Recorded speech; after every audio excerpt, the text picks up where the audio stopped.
Bloomberg Audio Studios. Podcasts, radio, news.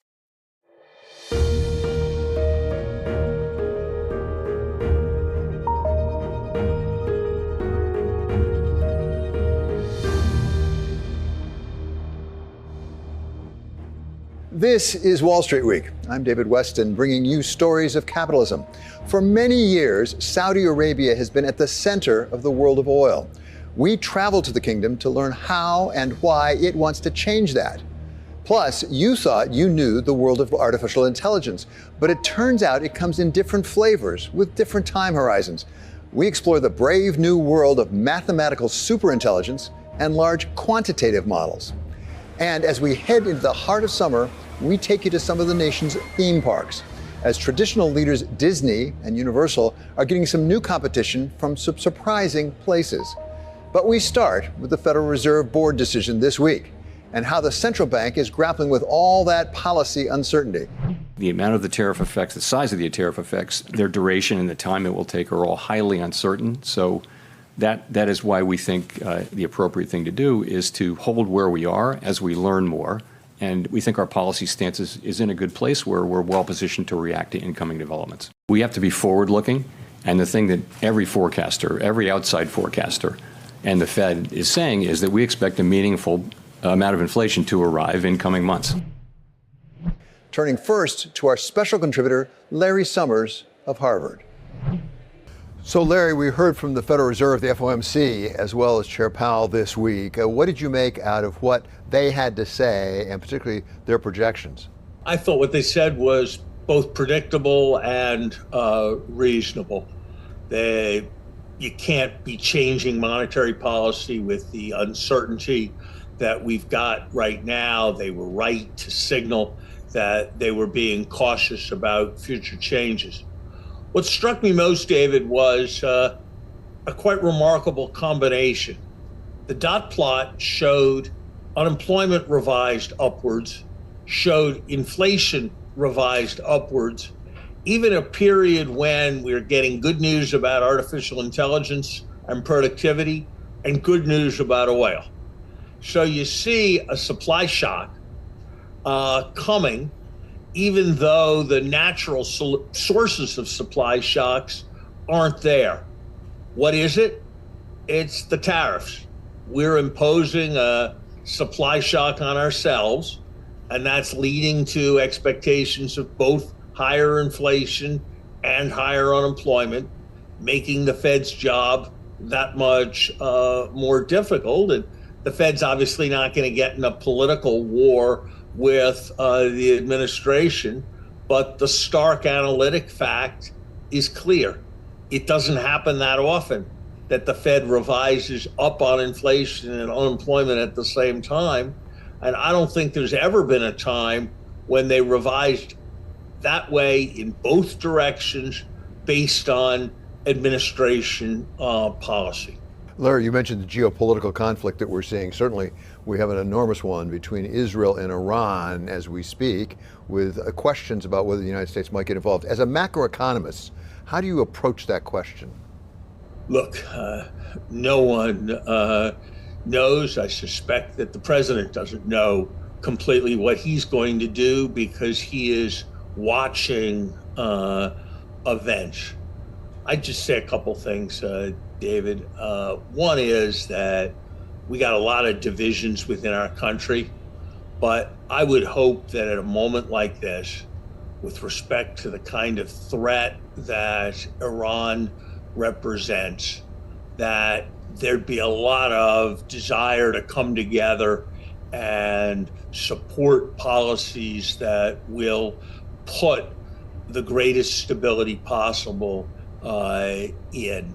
Second thing I would advise your listeners, what I do to track very complex events and spheres where I don't have deep expertise is I look for prediction markets. Prediction markets aren't perfect. They're sometimes wrong, just like the stock market is sometimes wrong about the earnings of companies, but they do represent an aggregation of opinion based on people who are prepared to put some money where their mouths are. And the experience now in many spheres, from elections to geopolitical events to movie releases, is that prediction markets have very good track records relative to experts. And what prediction markets are saying is quite interesting. They're saying that the odds of a U.S. attack on Iran are close to 2/3 by the end of this month, close to 3/4 by the end of next month, and that it's a substantial chance, well above 50%, that the supreme leader in Iran will be out of office by the end of this year. So what prediction markets are judging is likely to happen is potentially quite tumultuous. And I think that anyone trying to judge the situation as they form their portfolio would be well advised not to rely only on that, but to give those prediction market judgments weight as they make their own judgments. If those predictions came true, and as you say, we don't know, but let's assume that happened, that in fact the United States did get involved and that the supreme leader left and there was a regime change in Iran, what would that mean economically? What sectors of the economy would you look at? When we all think about oil, for example, I've also seen food prices raised in terms of fertilizer out of Iran. What sectors do you think might be affected the most? I think David, I would quibble with you in one respect. I think when you say something's got a 60% chance of happening, you're saying that it's a 60% chance of happening, and there's no such thing as the prediction coming true or the prediction coming false. Either the 60% thing will happen or the 40% thing will happen. So I would choose a somewhat different locution than you did. But to your question, I'd be looking primarily at oil and petrochemicals more generally, fossil fuels more generally, and that, of course, includes fertilizers, includes plastics. Larry, to be a bit more parochial, at least for us in New York City, we have a mayoral election coming up, including a primary in the Democratic Party. And we have a fairly stark contrast in economic approaches of the two leading candidates, who are Andrew Cuomo, you know well, more of a traditional, it seems to be, Democrat, and a man named Zoran Mamdani, who seems to have a much more extreme, many people think, economic platform. What do you make of that? David, in a sense, every American is a citizen of New York. It's so much a cultural and financial hub of our country that what happens in New York is consequential for all of us. And I'm not an expert on the exigencies of the details of New York City economic policy, but I do think the Democratic Socialist program would be profoundly dangerous for New York, for the Democratic Party, and for the United States. Set of measures: free college, free childcare, free mass transit, rent control, huge increases in the minimum wage, financed only with tax increases on the wealthy mobile wealthy, who will prove to be mobile if this program is enacted, will, I think, be extremely dangerous. I have warned again and again on your show about the dangers of economic populism of the kind President Trump has followed, talking about Juan Perón, talking about the dangers of tariffs many times. Frankly, the Democratic Socialist candidate is more populist and more dangerous in his approach on the narrow set of economic issues even than President Trump. And I think if he were to be selected, it would brand the Democratic Party in a highly problematic way. It would suggest that the debate within the Democratic Party was between the Warren Sanders wing and measures that are even more extreme than theirs in terms of the politics of envy, in terms of government control of the economy. Next on Wall Street Week, imagining a Saudi Arabia that doesn't depend on oil. We go to the kingdom where the CEO of Aramco lays out a bold vision.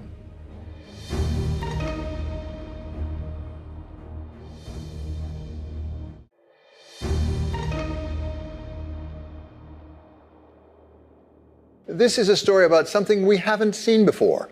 A country weaning itself off oil as its primary source of revenue, even as renewed conflict between Israel and Iran has driven the price of oil up once again. The Kingdom of Saudi Arabia pursues a bold plan to move quickly to a diversified economy.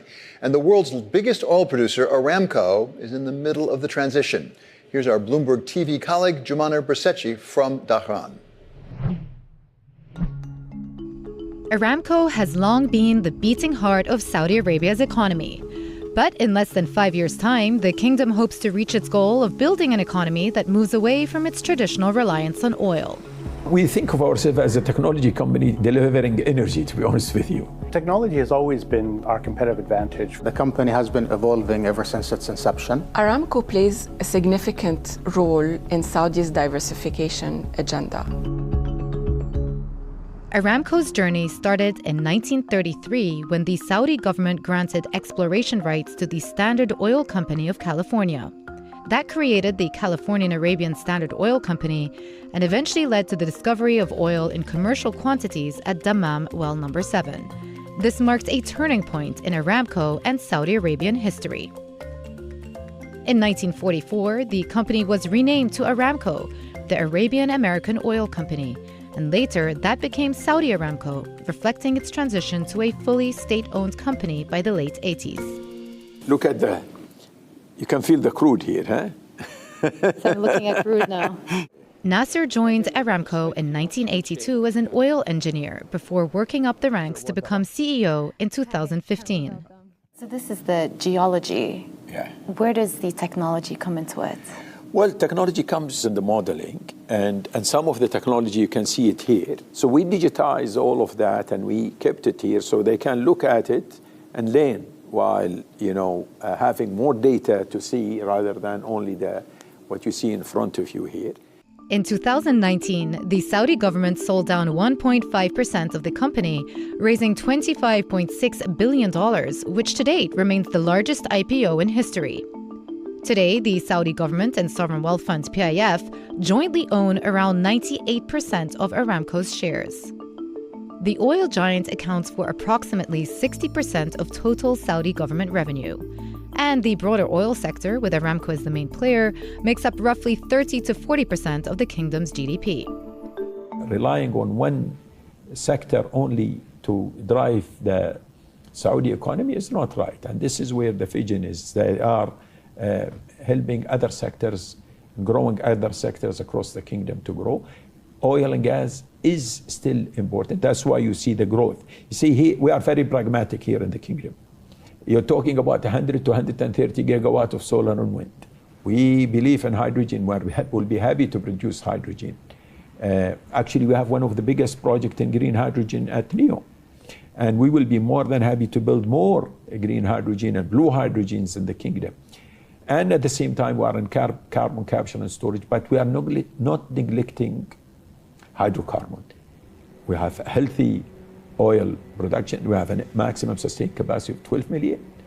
We are growing our gas by more than 60% by 2030. So we are focusing on our conventional and growing it while decarbonizing at the same time. And we're building the new, which is solar, wind, hydrogen, and others. The kingdom's crown jewel is central to the ambitions of Vision 2030, the government program aiming to diversify the economy away from hydrocarbon dependence, attract foreign investment, and modernize the Saudi Arabian society. Carla Slim is chief economist at Standard Chartered, covering regions including the Middle East. In the past, the diversification strategy was investing petrodollars, oil revenues abroad, so that they would be uncorrelated to the price of oil. And for the last decade, Aramco's dividends to the budget have contributed indirectly to funding a lot of the diversification strategy in the domestic economy. So they remain a very important piece of the Saudi economy, of the revenues, in order to fund that government spending and that investment. From creating Neom, a $500 billion futuristic city in the desert, to hosting the 2034 World Cup and building out a new major airport in Riyadh, Vision 2030 is well underway. The kingdom's transition is not without its challenges. OPEC Plus production cuts undermine a key source of revenue for the country despite diversification efforts. In the first quarter of 2025, Saudi Arabia recorded its largest budget deficit since 2021. That's impacted spending for some of the kingdom's largest investment projects. And Aramco has increasingly tapped into debt markets, which the company has put down to looking to lower its weighted cost of capital and optimizing the capital structure. Our gearing today is around 5%, still one of the lowest gearing. It's almost half of the average compared to other energy industry players in the market. And we will continue to tap into that additional bond markets and on the future. But we have a low gearing ratio. It's still, as you consider, very low compared to any players in the markets. The size of the dividend, especially to its largest shareholder, the Saudi government, remains under scrutiny relative to free cash flow generated. Geopolitical tensions have also remained an undercurrent of concern since the 2019 attacks on Aramco's Abqaiq facility. Although the company resumed partial operations within 24 hours, the incident triggered a heightened focus on security. In response, Saudi Arabia has worked to ease regional tensions, including restoring diplomatic ties with Iran in 2023. Even as the company manages near-term pressures, Aramco is investing in areas that could define its long-term future. I think gas is going to be a major growth area for the company. Today, and this is not known to many people, we are a large gas producer. Ashraf Ghazawi is Aramco's EVP for Strategy and Corporate Development. He lays out the non-oil key strategic pillars of the business. Our gas business is going to grow by 60% by 2030 compared to the 2021 levels. And you will see the company grow and continue to invest in a lot of low carbon or new energies. In particular, you will see Aramco investing now in renewables energy and in hydrogen and ammonia, as well as carbon capture and storage technology. Not to mention, digital and digitization is a big area for us. Further integration down the value chain is an important area for you to basically have an outlet for these vast hydrocarbon resources. Chemicals to us is a main building block for all modern economies and modern societies. You'll always need commodities and materials like plastics and polymers for any type of economic development going forward. Like in most industries, one of its most ambitious bets to move the company forward is artificial intelligence. AI, we see as one of the most important developments in this century in terms of technology. And so we have been quick to deploy AI in our operations and to apply it to our business. Ahmed Al-Khawaitir leads tech and innovation at Aramco. Data from the company's facilities and operations end up here at its 4th Industrial Revolution Center. Last year, Aramco announced it was developing a large-scale industrial AI model called Aramco MetaBrain. The MetaBrain is a 70 billion parameter model, and the reason we chose to build a proprietary large language model is because we have to use our own data. And it gives us a competitive advantage. So we have trained that model with all of our historical data, engineering reports, standards, and that model is now used to advise our engineers and operators and every single employee in the company. So we have deployed that model on 70,000 workstations across our facilities and in our offices. But not only is it providing advice, but it is also informing for better decisions. It is the base foundation for many of the applications we are doing in optimization, for example, and operating our facilities. So that's the way we are able to bring AI right to the field. This is where you see a lot of the use cases delivering results for us. Technology realization in 2023 used to be $2 billion. This is how much we realized from technology. In 24, $4 billion. And we're looking at $2 to $4 billion per year in technology. AI is in everything embedded, not only in terms of allowing us to reduce our cost structure, more efficiency, it also helps us in reducing our carbon footprint. It is very important to enable, you see it introducing emissions, increasing productivity, and with that, the number of wells, water production, and with that, emissions and less pumping. In everything, it's embedded. And we are looking at the benefits of AI integrating it in everything that we are doing. Even with big strides in digital innovation, Aramco at its core remains an energy giant. As CEO of one of the largest hydrocarbon companies in the world, Nasser has been advocating for what he considers a more pragmatic approach to the energy transition. Well, we have always said that we need a transition reset or a reality check in the transition to deliver on our ambition for a net zero. What we need is pragmatic solutions to deliver on what we are all aiming for. Almost 70 to 80% of the energy, global energy in 2050 will be in the global south, not in the global north. So one size fits all will not work. And anything that is driven heavily by incentive, that's not sustainable. The minute these incentives disappear, and they will disappear one day, that additional cost will be passed to consumer. And that's where we are seeing the increase in cost. What we need is something that, while sustainable, is affordable and secure. We have always talked about different mix of energy that it will be required. Aramco has a net zero 2050 target for its Scope 1 and Scope 2 emissions and prides itself on having the lowest carbon intensity for upstream extraction compared to other energy companies. But this does not include Scope 3 emissions, which stem from end-user combustion of oil and fossil fuels and constitute the lion's share of emissions.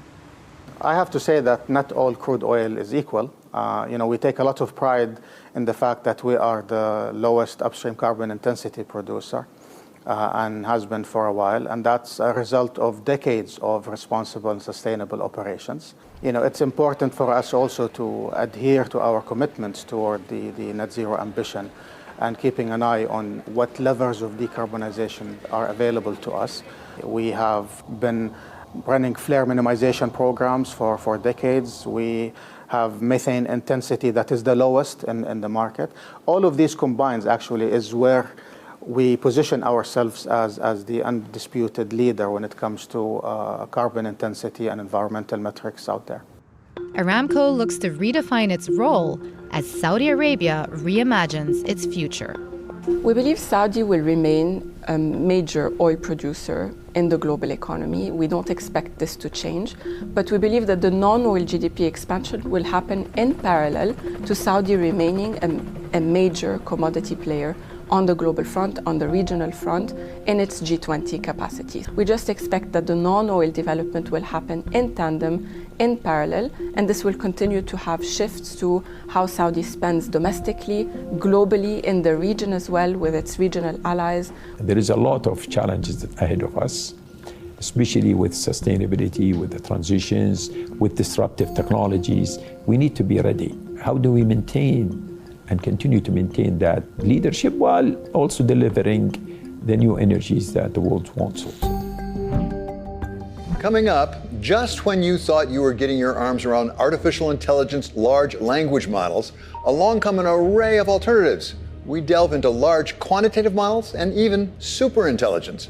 That's next on Wall Street Week.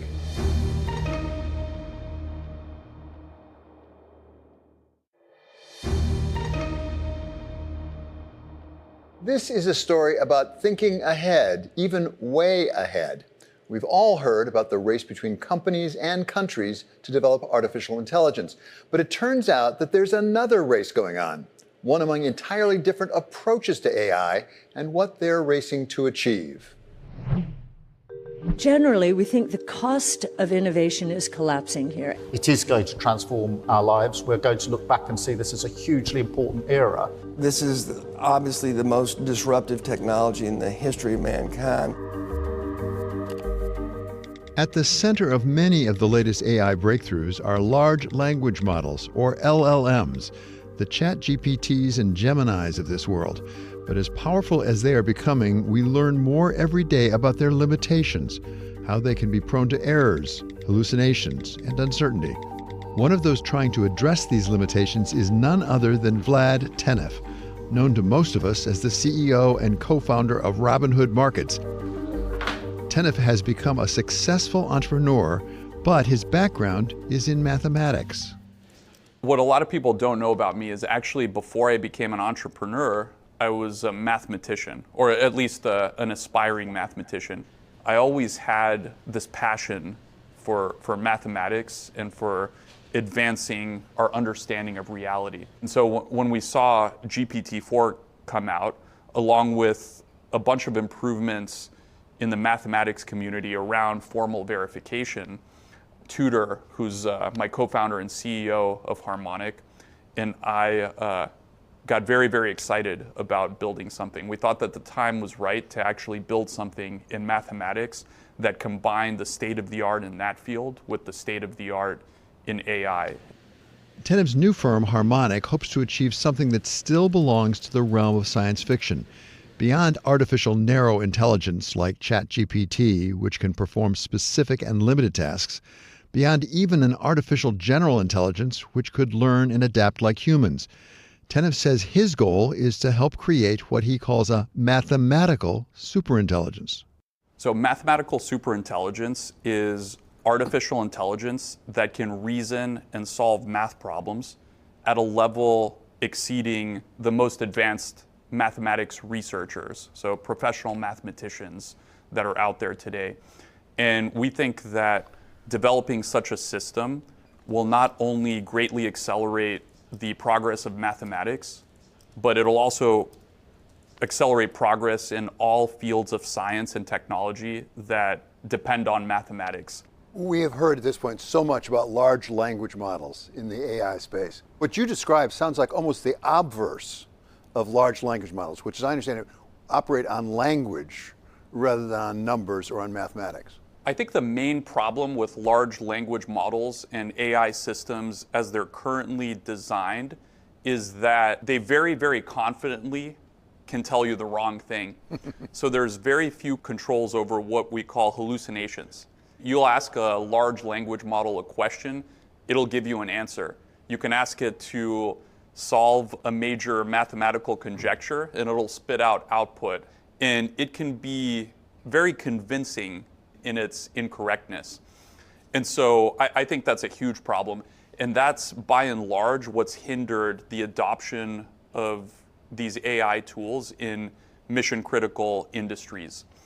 And the way that Harmonic has designed our AI from the beginning is with correctness and verifiability, being a first-class citizen.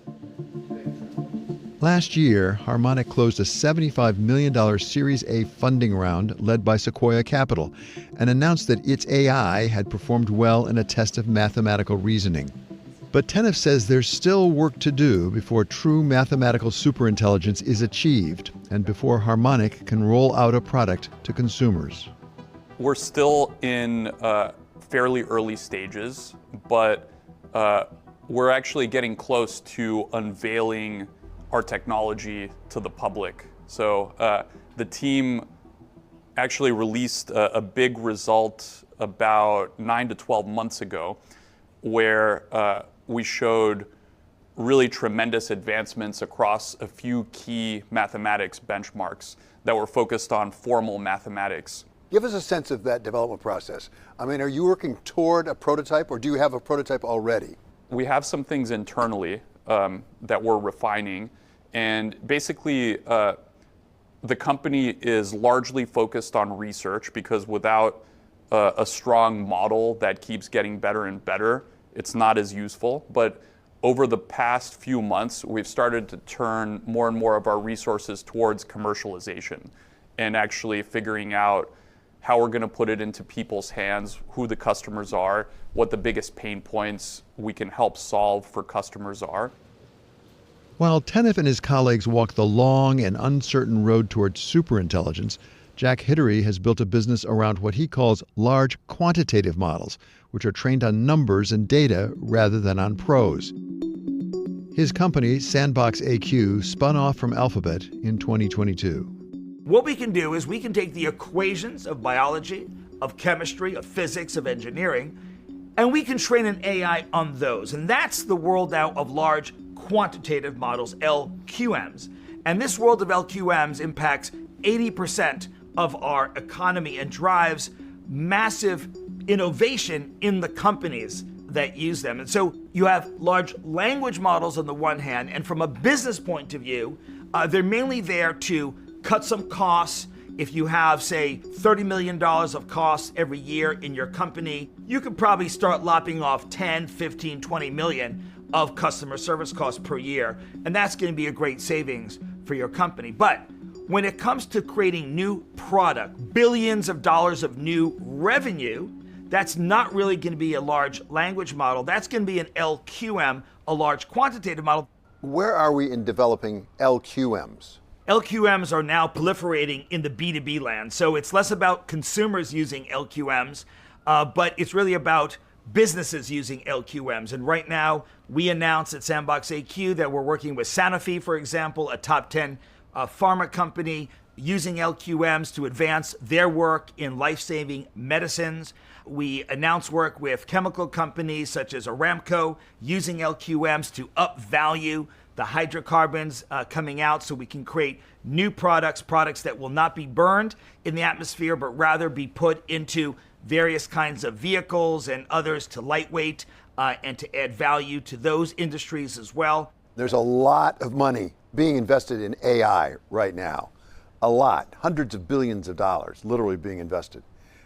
From what you understand, where are the places to look for good investments? Or even better, what would you advise an investor to look out for, both on the upside and the downside, in considering investing in AI? There's two real ways to play the AI future. One is to focus on a number of mainly private AI companies that are out there now, and various people and various banks are able to put together vehicles to invest in these, and so that's one way to really focus on that. The second is to look at the public markets, and we look at the public markets. Again, you can look at the hyperscalers such as Amazon, Microsoft, Google, and others, and you could place your bets there, because essentially those are AI-driven companies at this point. But another way to make your AI play that actually may be more fruitful is to look at industry by industry, David, and understand who are going to be the AI winners and AI losers in the pharmaceutical industry, in the energy industry, in the telco industry, in the financial services sector. Each of these are 8, 10, 15 trillion dollar sectors. And the winners and losers there are going to really determine billions and billions of dollars of value of market cap difference as those two groups diverge. The winners who are embracing AI and the laggards who are not embracing AI fast enough. Whoever the winners and losers might be tomorrow, picking them today is anything but certain. MIT professor Alex Pentland says there will be no one-size-fits-all solution. I think it's pretty clear that different AI will be used for different purposes. It's just like humans are expert in one thing or another. You want to have as much sort of information and depth in something like designing drugs or medicines or doing climate change as you possibly can. Your climate change model doesn't need to speak 20 different languages, so don't waste the power of the language by training on that sort of thing. You have a deep understanding of artificial intelligence, and you are an academic. I'm not going to ask you for investment advice, except I am. Here at Bloomberg, there's an awful lot of money, tens of billions, even hundreds of billions of dollars going into artificial intelligence. Where should investors be looking to really put money into artificial intelligence? Or should they just be trying a lot of different things, hoping something pays off? Well, if you're actually a qualified investor so that you have enough money to sort of spread it around, I would stick with things that have a very clear, defined business case. So I mentioned accounting, right? Or say taxes. Intuit is worth a lot of money because it uses AI to help you with your taxes. Clear business case there. So look for other things like that, for drug discovery, for risk evaluation, things like that. One thing not to do is assume that whatever it is that they're building, this AI that they're building, will never make mistakes, because it will. Everything makes mistakes sometimes. And you have to make sure that the thing that you're doing, when it makes that mistake, doesn't bankrupt the company. Disney World has some new company, as a wide array of companies and brands try to follow the lead of the dominant theme park company. That's next on Wall Street Week.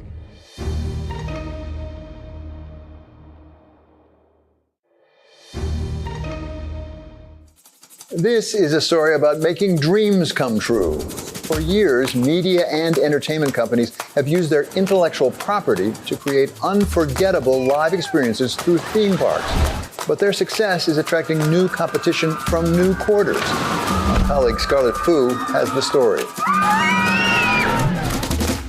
Summertime conjures up hot days, late nights, and roller coaster rides. And answering the call, the themed entertainment industry, which is currently worth an estimated $76 billion and projected to reach more than $120 billion by 2033.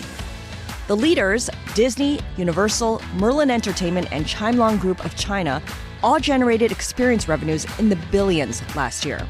But Disney is a clear standout, booking $34 billion in revenue alone, which is almost 3 times the combined revenue of its smaller competitors. And holding it all together, fictional characters and immersive storytelling.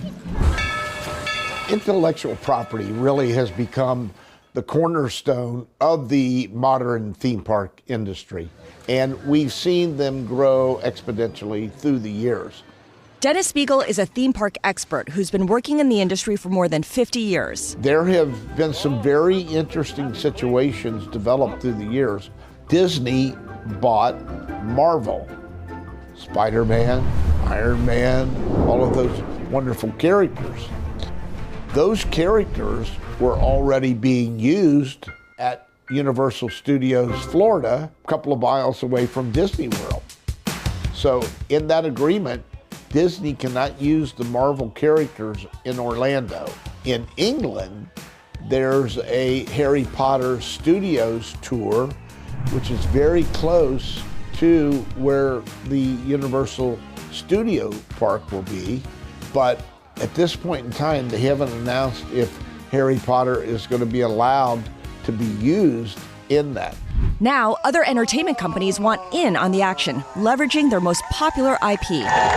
Some of my favorite shows are Netflix and have been for a long time. The people here just bring the energy. I love Netflix. I'm obsessed with Stranger Things, Squid Game, The Witcher, anything and everything they release. We realize there's really a way here to bring fans closer to the stories that they love through live experiences. As Netflix expands its library of original content, the streaming company is looking beyond its platform.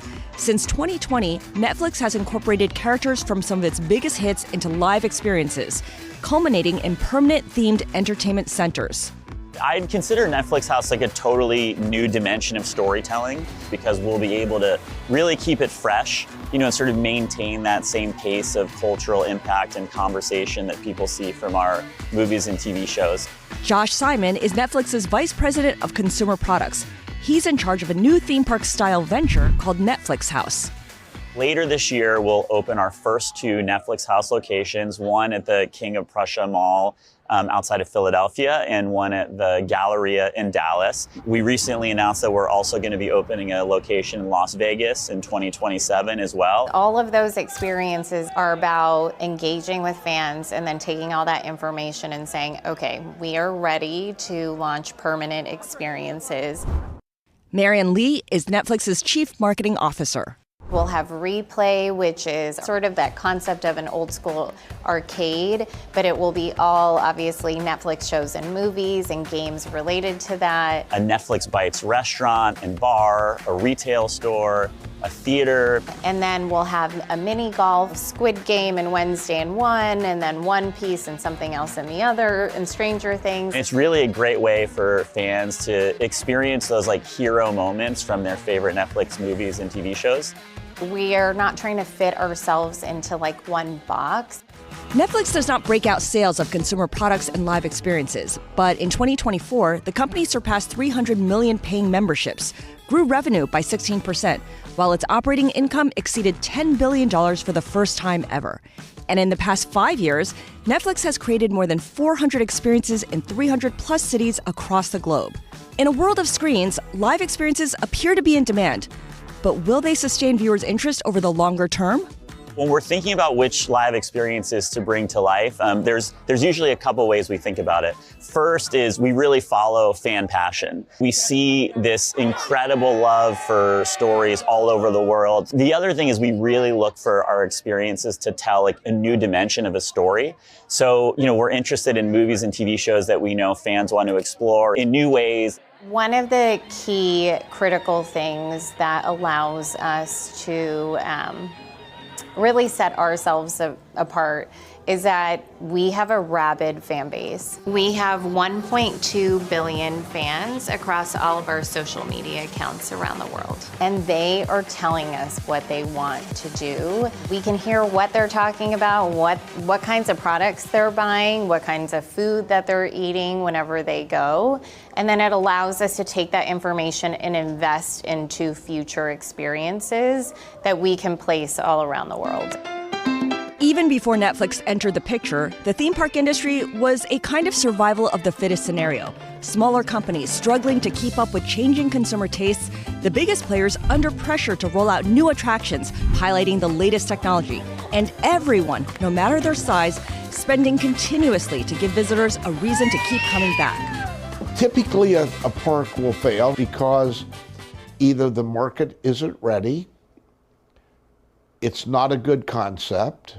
I tell a lot of people in our industry, just because you have an idea doesn't mean it's a good one. And we've seen the good, the bad, and the ugly of theme parks. What do the big guys not understand? What do they get wrong? Historically, the local amusement park went from being a 2 to 92 family park to a thrill park. I think our industry got addicted to the growth that a roller coaster brings. But what happened was it really changed the demographic of the park. They reduced the amount of entertainment, they reduced the amount of show, the culinary experience was reduced because they were getting the growth by just focusing on roller coasters and thrill rides. And so now they've kind of maxed out where the thrill ride can take them. And you've seen this with Six Flags and some of the changes they're trying to make to move back towards broader family experiences.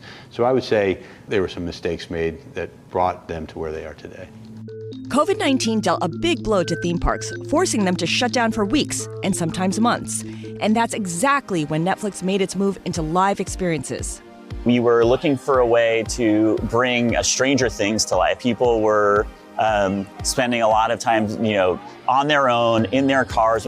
We took over a couple 100,000 square foot parking garage downtown LA and basically created like a pop-up theme park attraction. Well, we haven't seen this really. I mean, this is our entertainment industry from that standpoint. The streaming is really changing. It's bringing us that shorter story. For our industry, it really is about how do we define ourselves as a live experience. There's a lot of people who feel that virtual experiences are going to become bigger than real life experiences. And so we've got to make sure that we continue to make great experiences so that doesn't really happen. Andrew Wexler is CEO of Herschend, the largest family-owned theme attractions company in North America. Herschend's first attraction was Silver Dollar City in Branson, Missouri in 1960. It has since built a portfolio of family-friendly entertainment brands from the Harlem Globetrotters exhibition basketball team to Dollywood in the Great Smoky Mountains in Tennessee.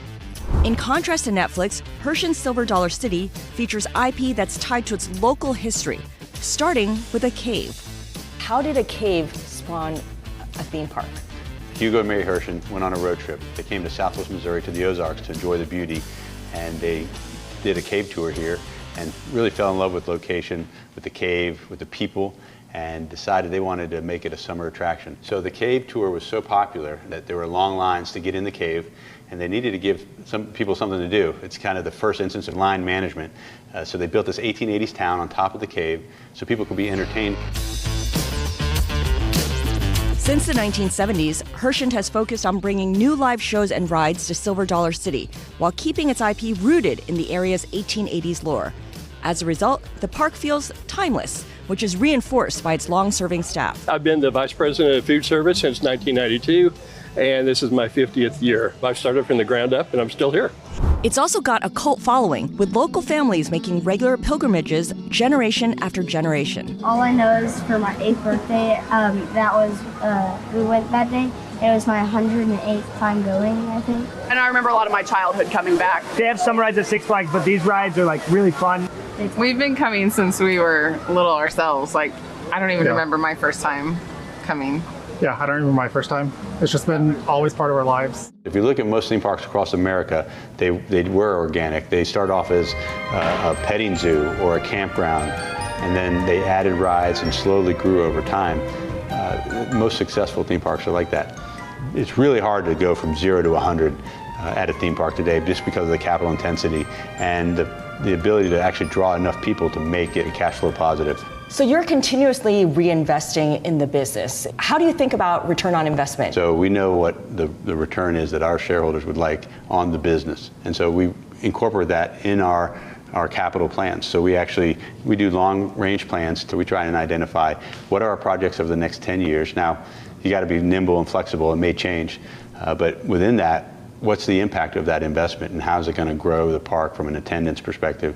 I think about bigger competitors or peers. Universal, it engages in an IP review every 2 to 3 years, and it looks critically at its own properties. It also does an overall, assessment of the media landscape. What does that look like on your end? It's about gaps and needs. The IP is just one element of the experience. What are the frictions that make it hard to enjoy the park? Waiting in line, having to walk a certain distance from one place to another. How do you improve that sort of experience? So while it's great they do an IP review, for us it's about experience review and how do we make the experience better. Theme parks live on repeat visitation, and repeat visitation is generated by what we call CapEx, the dollars that we invest every year. So the new rides and attractions that we put in every year bring the people back. But this is a capital intensive business. So how do you plan out how much you're going to spend? Well, fortunately, our business does generate cash. And so we have a set percentage of the cash that we generate each year that we know is going to go back into capital. So really the debt part is irrelevant when it comes to our CapEx, unless we wanted to make an acquisition or do something that was above and beyond.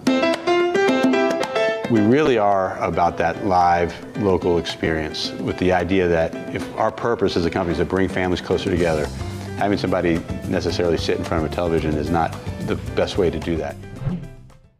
That does it for us here at Wall Street Week. I'm David Westin. See you next week for more stories of capitalism.